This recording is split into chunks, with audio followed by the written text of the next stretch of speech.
Ilalim ng administrasyon ni Pangulong Ferdinand R. Marcos Jr., walang pera ng taumbayan ang masasayang.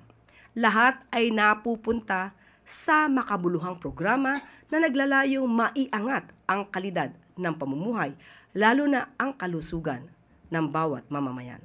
60 billion excess funds ng PhilHealth na gamit sa health at social service programs ng pamahalaan. Binigyan diin ngayon ng Department of Health na karamihan sa 60 billion pesos excess fund ng PhilHealth ay napakinabangan ng taumbayan, salungat sa sinasabi ng iilan. Nagamit ang pondo sa health at social services ng pamahalaan, kagaya na lamang ng Health Emergency Allowance o HEA. Ayon sa report ng DOH noong Martes, umabot halos sa 6 million na healthcare workers ang nakinabang sa nasabing programa ng PhilHealth. Ang HEA ay ibinibigay sa mga healthcare workers na nagsilbi at nagsakripisyo para sa publiko noong kasagsagan ng COVID-19 pandemic na hindi nabayaran noon. Nagamit din ang pondo para sa iba pang programa, katulad ng medical assistance to indigent and financially incapacitated patients at ang pagbili ng iba't ibang medical equipment para sa DOH hospitals, LGU hospitals, at primary care hospitals or facilities.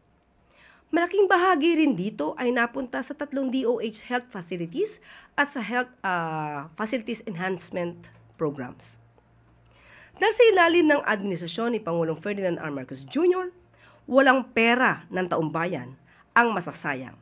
Lahat ay napupunta sa makabuluhang programa na naglalayong maiangat ang kalidad ng pamumuhay, lalo na ang kalusugan ng bawat mamamayan. At sa usapin naman ng kalusugan, muli, zero balance billing, higit 1 milyong pasyente na ang natulungan sa loob ng 4 na buwan. Bilang bahagi ng kampanya ni Pangulong Ferdinand R. Marcos Jr. na palakasin pa ang healthcare sa bansa.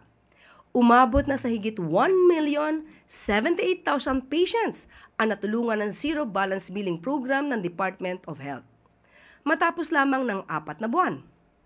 Ayon sa pamunuan ng DOH, patuloy ang full implementation ng zero balance billing sa mga DOH hospitals upang tiyakin na lubos ang alagang maibibigay ng programa sa sambayanang Pilipino.